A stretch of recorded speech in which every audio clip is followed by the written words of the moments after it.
Olá, gente, a paz do Senhor Jesus.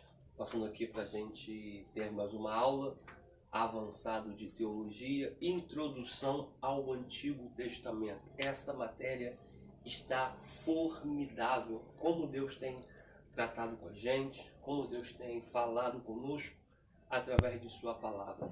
Para início, quero pedir você para poder preparar o seu caderno, preparar a sua caneta, preparar a Bíblia, marca-texto, preparar a sua apostila e vamos para mais uma aula. Já dando um bem-vindo aí para o nosso aluno novo que iniciou, o Robson Inácio. Tá? Seja bem-vindo em nome de Jesus. Que essa aula seja produtiva para a sua vida e para o seu ministério. Vamos orar? Senhor, eu quero te glorificar, eu quero exaltar o teu nome por esta oportunidade que o Senhor tem nos dado, nos concedido de estar exercendo o meu ministério, a minha vocação e a minha chamada. Porque eu nasci para isso, nasci para ensinar. E a tua palavra diz que bem-aventurado é o servo que, quando o Senhor vier da sua glória, o encontrar exercendo aquilo que ele foi ordenado. Eu fui ordenado para isso, Senhor. E de antemão, quando o Senhor arrebatar a sua igreja, o Senhor vai me encontrar exercendo aquilo ao qual eu fui chamado, exercendo o ensino, exercendo aquilo que o Senhor tem colocado no meu coração. De antemão, quero te pedir a tua presença, ó Espírito Santo, para que o Senhor possa nos alcançar através da tua presença, usar este veículo de comunicação para tocar nos teus filhos, tocar nos teus alunos, Pai. Nos dê uma aula direcionada pelo teu Espírito Santo. Nos revele o teu Espírito por trás da letra, Senhor. Nos dê uma aula, mais uma vez, mais impactante, bombástica. Uma aula regada pela presença do teu excelentíssimo Espírito Santo. Fique conosco, que possamos ter a compreensão exata de tudo aquilo que o Senhor quer tratar conosco, em nome de Jesus. Amém e graças a Deus. Amados, paramos na página 223. Os livros históricos. Localizaram aí? Localizaram? Sim. Introdução. Na continuação do Pentateuco, encontra-se os livros históricos. No canon da Bíblia hebraica, os 6 livros de Josué, Juízes, 1 Samuel, 2 Samuel, 1 Reis e 2 Reis, foram um conjunto que é denominado genericamente de profetas anteriores. Esse título vem de uma antiga tradição, segundo a qual esses livros foram compostos por alguns dos profetas de Israel. Quanto ao qualificativo, anteriores parecem dever-se ao lugar que lhes foi reservado no canon hebraico, para diferenciá-los dos profetas posteriores, Isaías, Jeremias, Ezequiel e os 12 profetas menores. A fé do povo israelita descobriu nesses livros os vínculos estreitos que existem entre a história narrada e a mensagem profética que nela se proclama. Personagens como Josué, Samuel, Débora, Gideão, Saul, Davi e Salomão, principais protagonistas dos fatos registrados nesses livros, fazem parte do plano de salvação disposto por Deus em favor do ser humano. Todos eles, homens e mulheres, pertencentes a diferentes etapas da vida de Israel, foram contemplados no judaísmo desde a dupla perspectiva da sua realidade histórica e do fato de terem sido escolhidos como instrumentos para cumprir um desígnio divino de salvação. Nessa dupla perspectiva, se estriba a consideração deles como profetas. Por isso, junto com eles, enquanto pessoas, os textos a eles atribuídos foram reconhecidos também como de caráter profético. Há 12 livros históricos na Bíblia em língua portuguesa. A Bíblia judaica uniu alguns desses livros, formando grupos, daí ter ela no Antigo Testamento apenas 24 livros, tá? Eu mostrei isso nas aulas anteriores, tá? Porque alguns livros, o canon hebraico junta os dois, que é chamado de Tanar. Tipo 1º e 2 Samuel, eles juntam os dois, tá? Fazem um só, ok? Foi dividido por causa da extensão de capítulos e de textos, ok? Em vez de 39. São eles. Ó. 1. Josué, que narra a ocupação da terra prometida. 2. Juízes, narra os tempos tumultuados após a ocupação da terra, antes que o povo fosse governado por reis e tivesse um regime político centralizado. Olha isso aqui. Na época dos juízes, teólogos chamamos de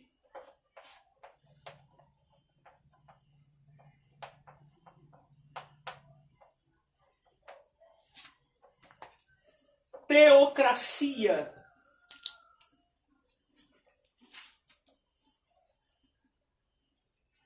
Teocracia. Escrevam aí. É uma palavra que, embora esteja uníssona, ela se fragmenta em duas. Bota aí. Teocracia. Ela fragmenta em duas. Teo. Deus.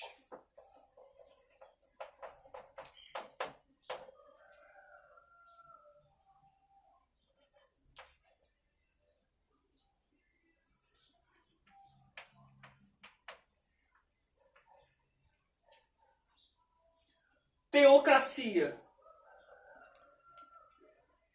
Teo, Deus.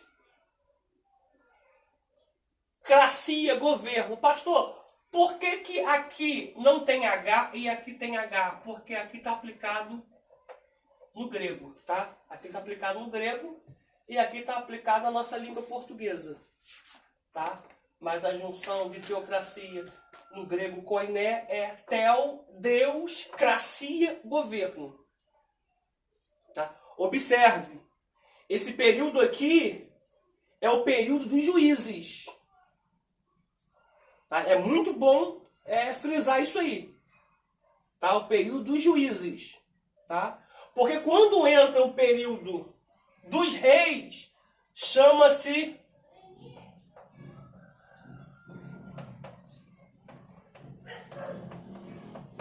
monarquia. Tá? Monarquia. Tá? Deixa eu botar isso aqui no meio. Teocracia é período dos juízes. Isso. Monarquia. Tá com moleque aqui?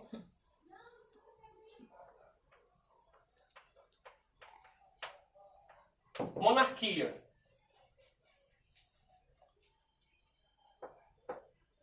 Porque essa palavra aqui, mona, vem de mono.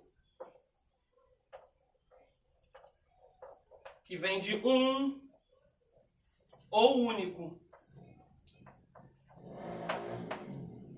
Tá? Aí vem de kia,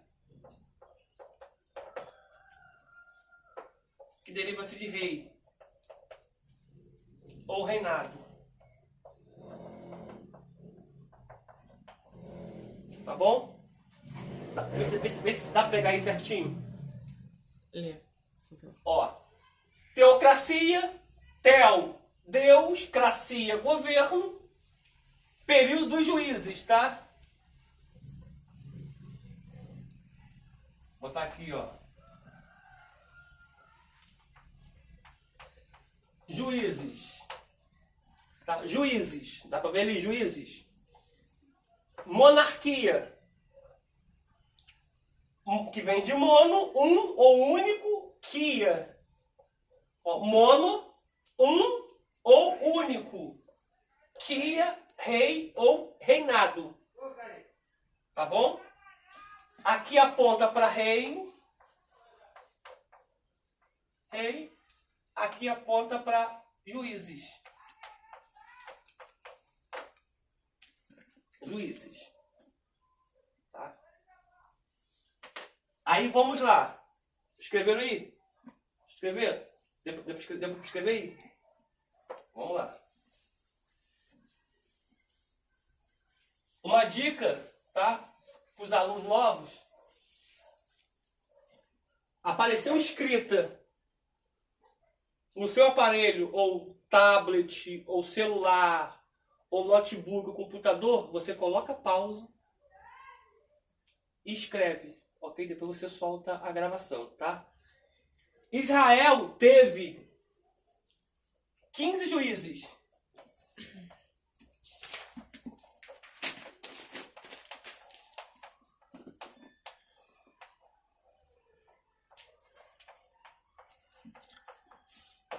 Juízes. Será que eu lembro os 15 de cabeça? Vamos ver se meu CPU tá bom? Vamos lá. 1.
Tá onde, vida?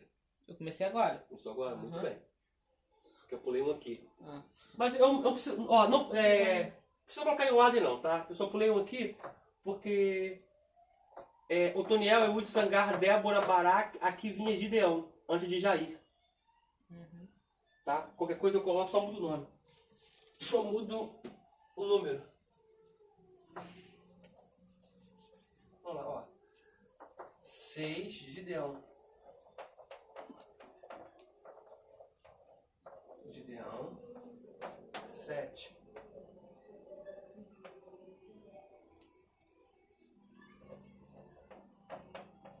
Jair. 8. Ibissam.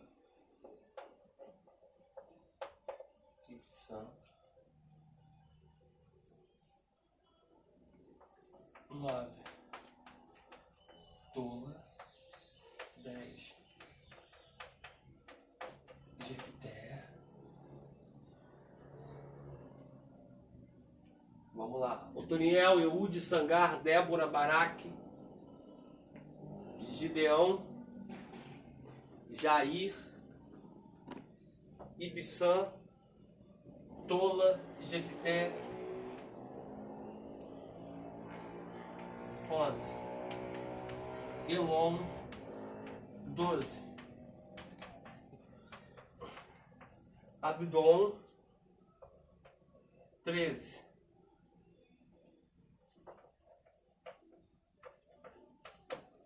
Sansão. 14. Eli. e 15. Samuel. Ah, parabéns. Esse aqui ainda tá bom ainda, tá funcionando ainda. Ó, Otoniel, Eude, Sangar, Débora, Baraque, Gideão, Jair, Ibissã, Tola, Jefité, Elon, Abidom, Sansão, Eli e Samuel.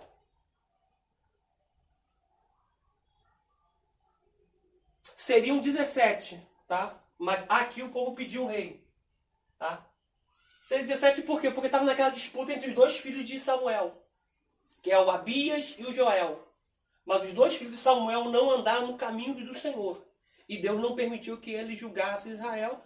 Foi nesse período aqui que o povo pediu um rei. E Israel deixou de ser um reino teocrático para entrar na era monárquica. Porque eles viram que as outras nações tinham um rei. E eles queriam que a nação dele fosse igual às outras nações. Esse aqui é o período que a gente está vivendo no tempo de Erno. É querer que nós de dentro seja igual ao povo de fora. Então, por eles achar que dentro também tinha que ser igual ao povo de fora, ter rei, eles escolheram a era monárquica. Ok? Deu para escrever aí, filha? Sim. Deu? Uhum. Pegaram aí, gente? Vamos lá. Uma aguinha para vocês irem escrevendo. Deu pegar direitinho? Deu.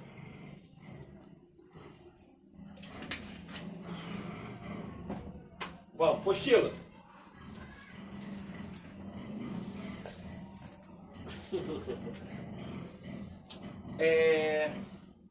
224 páginas. 3. Ruth. Vou botar vocês escrevendo aí. Narra a história de lealdade e amor numa família durante o período dos juízes. O contexto do livro histórico de Ruth vai contextualizar um período em que Abimeleque vai vivenciar fome em Belém de Judá. Observe, aqui é uma coisa antagônica, meio que paradoxal. Por quê? Porque a expressão de Belém, a etimologia Belém, significa casa de pão. E a Bíblia vai dizer que na casa de pão não tem pão. Vai fazer com que Abimeleque junte a sua esposa e vá para a cidade de Moabe. Observe uma coisa. A crise do tempo odierno não faz você sair de um lugar para outro. Porque a crise não pode me locomover.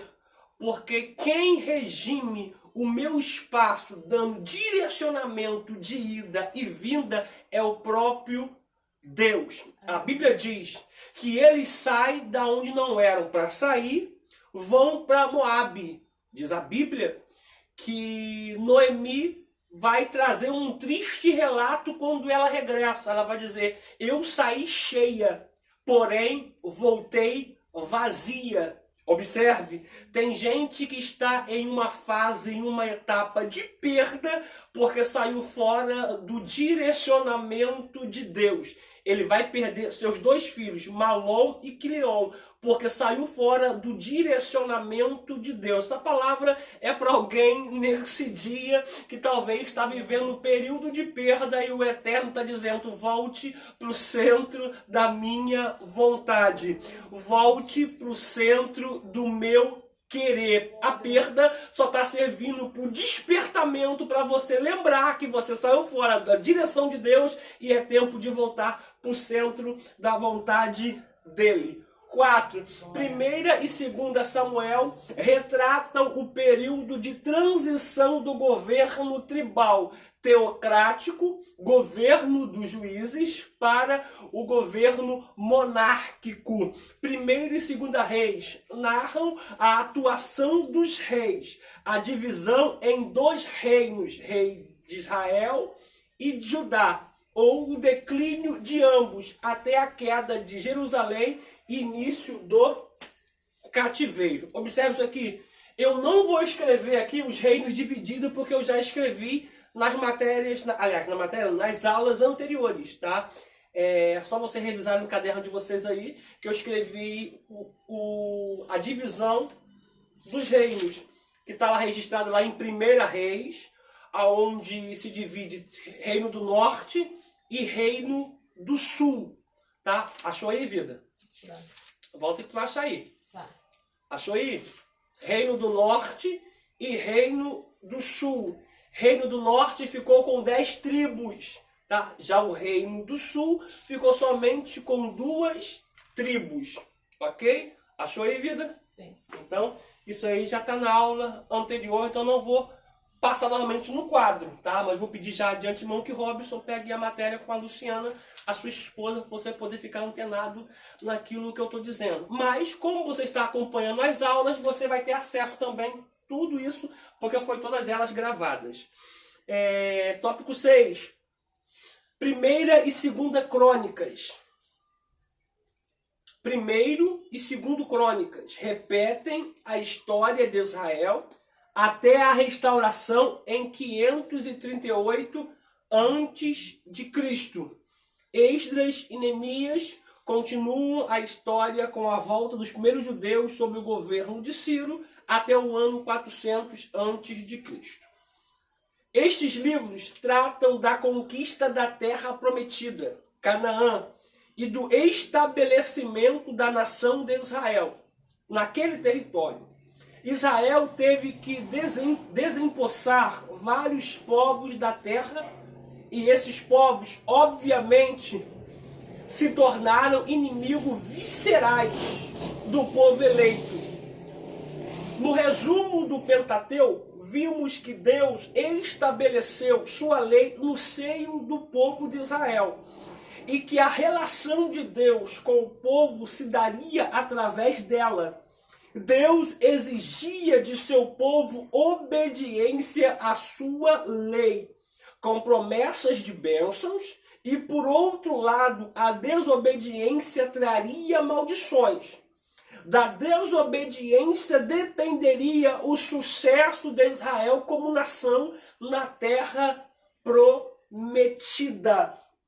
Antes nós lemos aqui Deuteronômio, observe que quando o povo estava rumando para a terra prometida, Deus chama o líder, a saber, Moisés. Eu disse isso na aula essa semana ainda para uma outra classe, que quando Deus vai cobrar do povo, primeiramente Deus chama o líder e fala com o líder para o líder passar para o povo. Observa, Deus tem algo a passar para o povo. Deus automaticamente chama Moisés e fala: Moisés, alerta o povo, para que o povo, quando entrar na terra prometida, que eles não façam aliança com os moradores da terra. Por quê? Porque essa aliança vai servir de laço, vai servir de armadilha, para que Israel não consiga prosseguir para onde eu quero levar. Observa, tem gente que está parado, estagnado, porque fez aliança com quem não tinha que fazer.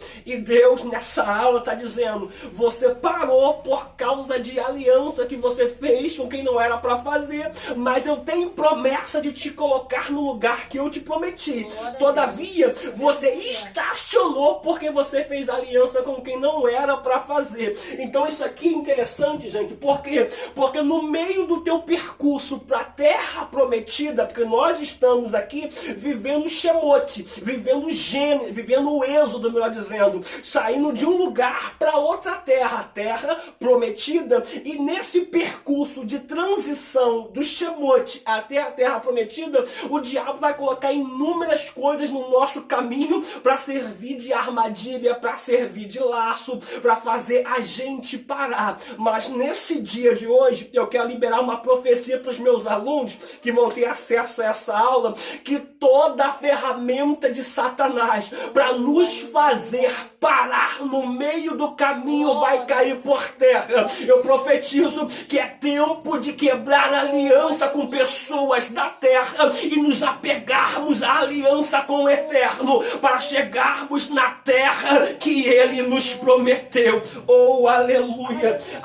Abre a sua Bíblia, por favor, em Deuteronômio, capítulo de número 11, versículo 26 ao 28. Deus está falando com a gente. Eu quero te levar para um lugar espaçoso. Eu quero te levar para uma terra que mana leite e mel. Mas rompa com as alianças daqui da terra. Rompa com alianças, com amizades que não nos levam para lugar nenhum. Com amizades que tendem a nos parar no meio do caminho. Para que a gente consiga chegar aonde Deus nos prometeu. Oh, aleluia! Deuteronômio 11. Oh, glória! Deuteronômio, capítulo de número 11.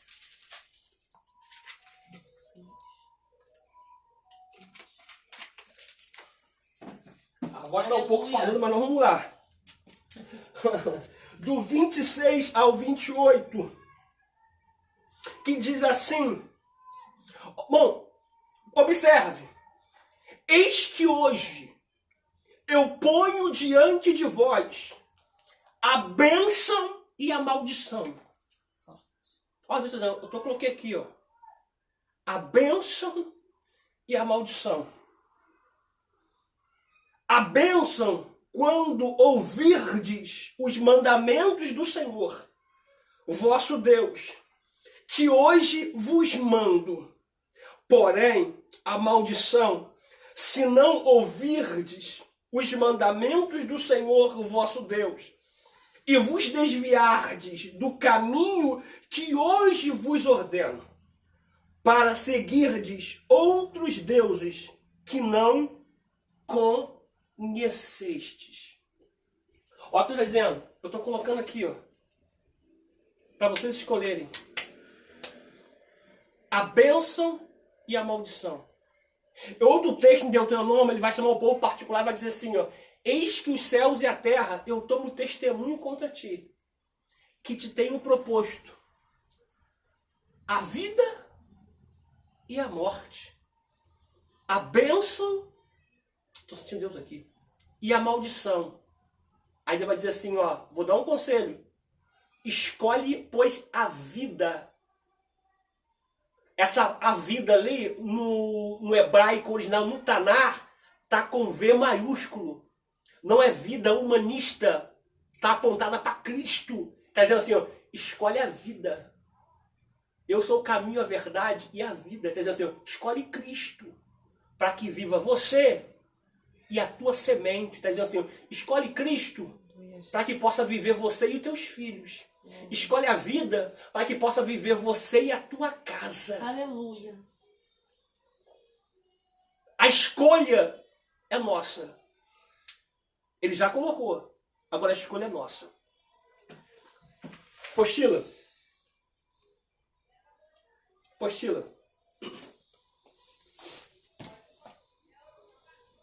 De Josué até Esther, são 12 livros que revelam os altos e baixos da história do povo escolhido. Apesar da extensão textual, a tônica do relato é quase sempre a mesma. Ou seja, sempre que Israel demonstrava fé em Deus e obediência à sua lei, alcançava vitória sobre os seus inimigos. E havia prosperidade na terra. Por outro lado, quando não havia fé e a lei era desobedecida, Israel sofria derrotas clamorosas e a maldição se estabelecia na terra. Observou isso aqui? Se você acompanhar toda a história de transição e de adaptação do povo na terra da promessa, porque a maior problemática, gente, não foi entrar na terra da promessa, a maior problemática foi se habituar na terra da promessa e viver como promessa na terra da promessa. Porque muitos se perderam quando recebeu a promessa. Muitos se afastaram depois que recebeu a promessa. E esse povo está vivendo um período de oscilação, um período de altos e baixos.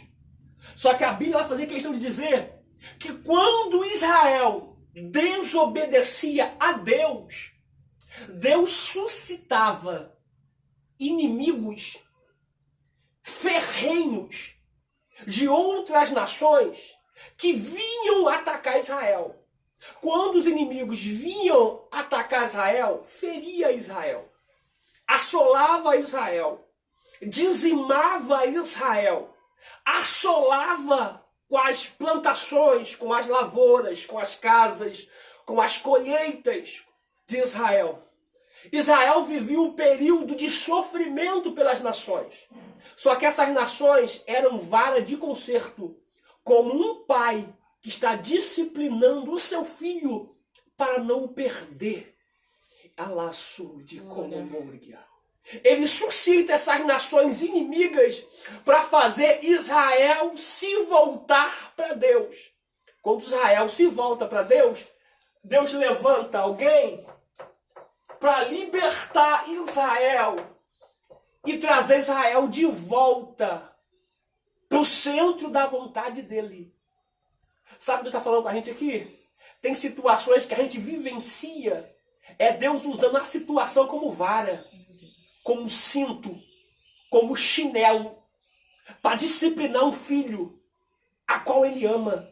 Um pai que bate no filho, não bate no filho porque o detesta, porque quer destruí-lo, não, mas quer bater, quer castigar para discipliná-lo, para dizer, eu não posso te perder, porque você é precioso. A Bíblia diz que todos aqueles que Deus tem como filho, a esse ele açoita, a esse ele corrige. Então, aceita a correção de Deus e volta para o centro da vontade dele. Porque te perder, ele não te perde. Ai, Jesus, oh glória. Vamos lá. O livro de Josué. O nome... Oi, vida? Não, cabeça.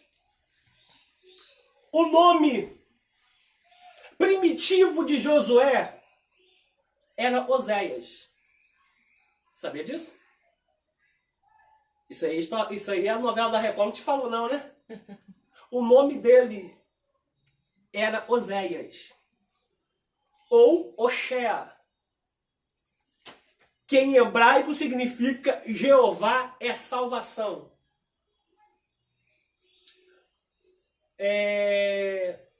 Yoshua, que é o nome de Josué em hebraico, Yoshua, ou Yoshua, ele é uma tipologia de Cristo no Antigo Testamento. Assim como Moisés foi uma tipologia de libertador, simbolizando Cristo, Josué também é uma tipologia de Cristo no Antigo Testamento. Portanto, ele fica na metade do caminho.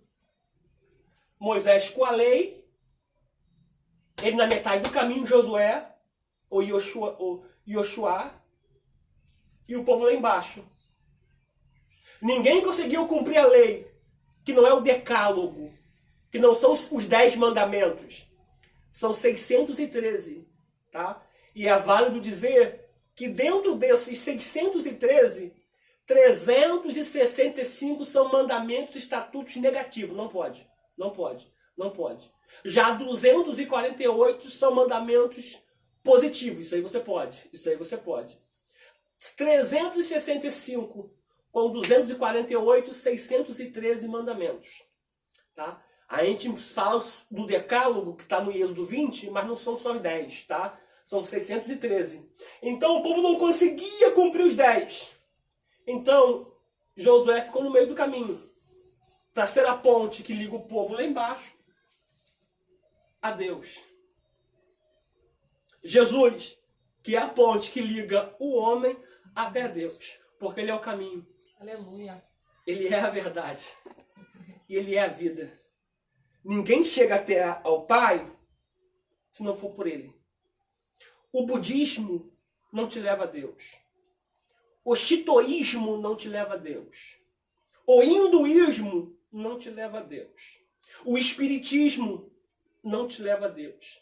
A necromancia não te leva a Deus. A cartomancia não te leva a Deus. A mesa branca não te leva a Deus. A mesa vermelha não te leva a Deus. A mesa preta também não te leva a Deus. A Umbanda não te leva a Deus. O Candomblé não te leva a Deus. A macumba, muito menos, te leva a Deus. A feitiçaria não te leva a Deus. O catolicismo, ainda que seja ortodoxo ou romano, não te leva a Deus. Religião nenhuma te leva a Deus. Somente um é capaz de te levar a Deus. O nome dele é Jesus de Nazaré. Porque ele vai dizer: eu sou o caminho, eu sou a verdade, eu também sou a vida. Ninguém vai ao Pai, que é Deus, a não ser por ele. Para chegar até a Deus tem que passar por ele, tem que passar pela cruz, tem que passar pela renúncia, por santificação para chegar até ele. Ô glória, ô glória. Estou sentindo muito Deus aqui, gente. Ô glória, ô glória. Prosseguimos aqui na apostila. Mas Moisés mudou seu nome para Iehoshua, Josué, que em grego é Iesus, como está na Septuaginta. Septuaginta, você sabe que é a tradução dos 70 em 70 semanas, ou tradução dos 72, como na 70 semana também está nas matérias anteriores. Ok? Números 13, 16.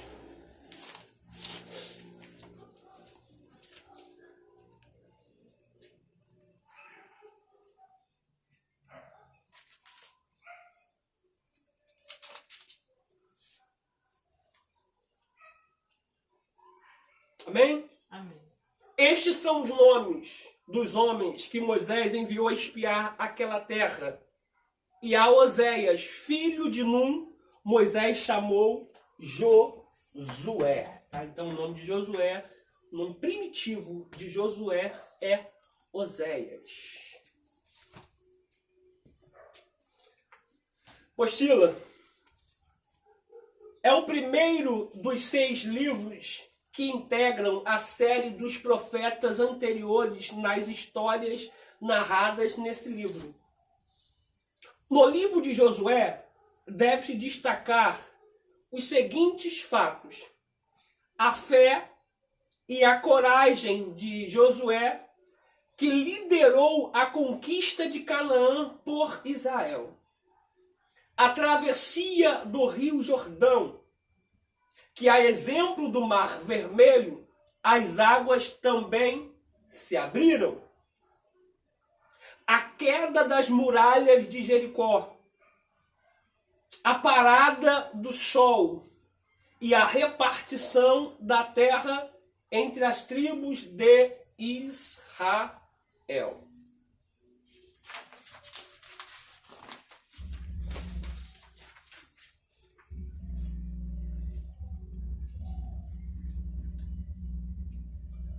O livro de Josué se divide em 2 grandes seções, formadas respectivamente pelos capítulos de 1 a 12 e de 13 a 22, e uma seção menor que inclui os capítulos 23 e 24 em forma de conclusão.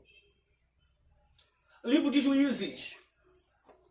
O livro de Juízes narra o período depois da morte de Josué, chegando ao fim daquela geração robusta que fora criada no deserto e que conquistara a terra sob a poderosa liderança de Josué. A nova geração viu-se estabelecida numa terra de fartura e não demorou a cair nos costumes levianos de seus vizinhos idólatras. Isso aqui, irmãos, é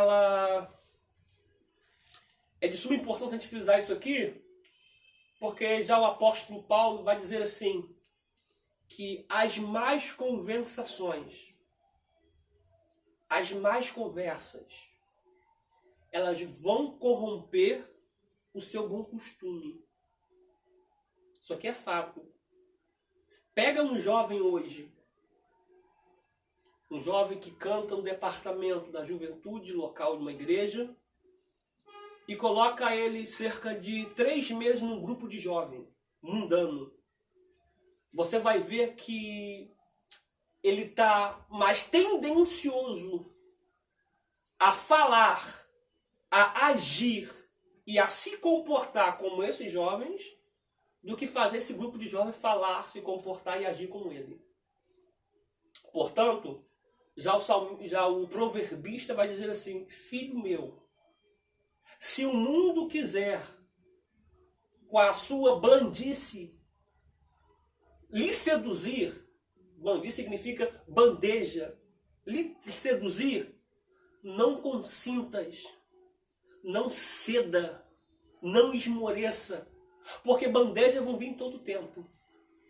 Só que eu aprendi uma coisa: aquele que é alimentado na palavra, aquele que se alimenta com a palavra, nenhuma bandeja enche a boca dele, nem muito menos seus olhos. Vamos lá. Postila. Nesse período, a nação não tinha um governo de base forte. Tratava-se de uma confederação de 12 tribos independentes, destituída de qualquer elemento de unificação, a não ser o próprio Deus. A forma de governo nos dias dos juízes era aquela que se chama teocracia, ou seja, considerava-se que o próprio Deus era o governante direto da nação. Que direção melhor, gente, do que de Deus regindo, direcionando? Entretanto, o povo não levaram muito a sério o seu Deus. Os israelitas recaíam continuamente na idolatria, vivendo numa condição de anarquia, mas grave ou menos grave, afligidos ocasionalmente por guerras civis entre si mesmos e cercado por inimigos que faziam repetidas tentativas de exterminá-los. Os hebreus tiveram um desenvolvimento nacional muito lento. Os israelitas não se tornaram uma grande nação, a não ser quando foram organizados em um reino nos dias de Samuel e Davi. Livro de Ruth. O livro de Ruth conta a história de Ruth, uma mulher moabita, que se alisou no seio do povo, que se asilou no seio do povo de Israel e veio a se casar com um homem chamado Boaz, da tribo de Judá. Do casal formou-se a linhagem do rei Davi e do Senhor Jesus. O tema central do livro de Ruth é a redenção. A palavra hebraica traduzida para redenção ocorre 32 vezes neste livro. Ruth pode ser considerada um tipo de igreja cristã, ao passo que Boaz, o parente resgatador, é um tipo de Cristo que é o nosso Redentor. O livro de 1º e 2º Samuel, o livro de Samuel, dividido pelos gregos e pelos latinos, não pelos hebreus, em 2, recebe o nome do santo profeta. cujas gestas constituem os seus primeiros capítulos e cuja ação o dominam inteiramente. O livro divide-se marcadamente em 3 partes, segundo os 3 personagens que governam sucessivamente o povo de Israel: Samuel, Saul e Davi. Observa, está falando que governam, tá? Samuel, Saul e Davi, não que reinam, tá? Porque Samuel não foi rei, tá?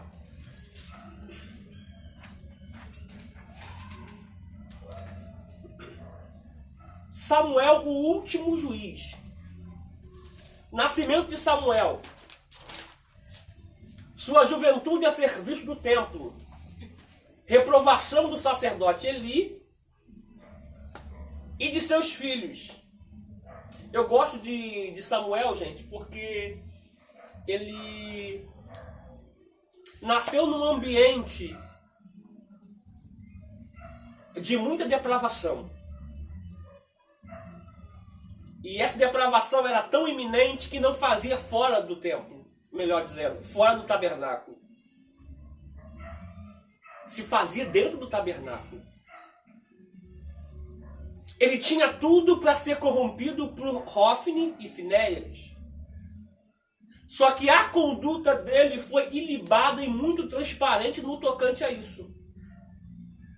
Ele não se deixou levar pelos costumes de Hófni, nem os costumes de Finéias. O que me marca muito também são os pais de Samuel. Porque a Bíblia diz que os feitos de Hófni e de Finéias era notório na localidade. Todo mundo sabia o que eles faziam. Já Eli fazia vista grossa para os seus filhos. Isso aqui é uma problemática. Porque Eli consegue ver Ana como bêbada, sem ela estar, mas não consegue ver o erro dos filhos. É o quadro de uma igreja atual, que consegue ver erro em todos, em tudo e em todos. Só não consegue ver erro nos próprios filhos. E o interessante é que Eucana e Ana sabiam do quadro do tabernáculo de Siló. Sabia dos feitos do Hófni e de Finéias. Só que mesmo assim, ela não deixa de ano em ano subir para adorar o nome do Senhor.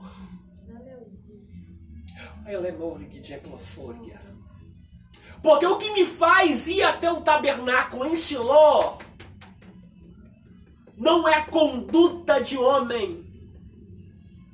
O que faz eu ir para o tabernáculo de Siló é a presença do Eterno que ainda existe naquele lugar. Então eu imagino alguém dizendo, mas você vai para lá por quê? Não sabe da história, Ana. Não sabe da história. Conjectura minha. Tese minha. Não sabe do ocorrido da história de Hófni e Finéias. E que Eli aponta erro de todo mundo, inclusive apontou a Ana como bêbada sem ela estar. A visão do sacerdote é apontar de fora, mas nunca viu o que está acontecendo dentro. Eu creio que ela dizia, eu sei de tudo isso, mas o meu compromisso não é compromisso humanista. O meu compromisso é com Deus que está naquele lugar. Oh, glória!